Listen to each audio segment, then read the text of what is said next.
അരിയും ചത്ത എലിയെയും വീടിക്കുറ്റിയും കണ്ടെത്തി. സിവിൽ സപ്ലൈസിൽ നിന്നും വിതരണം ചെയ്ത അരിയിലാണ് വീടിക്കുറ്റിയുടെയും ചത്ത എലിയുടെയും അവശിഷ്ടം കണ്ടത്. സംഭവം പറഞ്ഞ രക്ഷിതാക്കളും ഡിവൈഎഫ്ഐ പ്രവർത്തകരും പ്രതിഷേധവുമായി സ്കൂളിലെത്തി.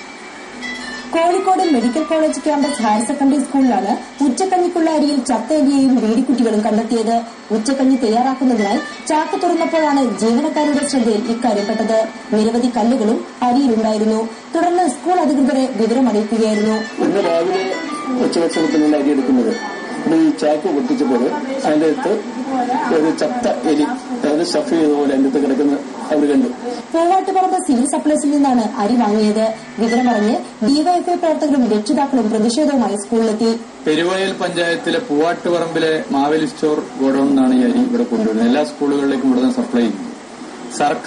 കേരളത്തിലെ സർക്കാർ ഇതിനോട് കാണിക്കുന്ന ഒരു സമീപനം, ഈ ഉച്ചക്കഞ്ഞി വിതരണവും മറ്റും കാണിക്കുന്ന ഒരു സമീപനത്തിന്റെ എത്ര ലാഘവത്തോടു കൂടിയാണ് ഇത് കൈകാര്യം ചെയ്യുന്നത് എന്നുള്ളതിന്റെ ഏറ്റവും വലിയ ഉദാഹരണമാണ്. സ്കൂളിൽ ഉച്ചക്കഞ്ഞിക്ക് ലഭിക്കുന്ന അരി പലപ്പോഴും നിലവാരം കുറഞ്ഞതാണെന്ന് ആക്ഷേപമുണ്ട്. സംഭവത്തെക്കുറിച്ച് മെഡിക്കൽ കോളേജ് പോലീസ് അന്വേഷണം ആരംഭിച്ചു. റിപ്പോർട്ടർ, കോഴിക്കോട്. ഗുജറാത്ത്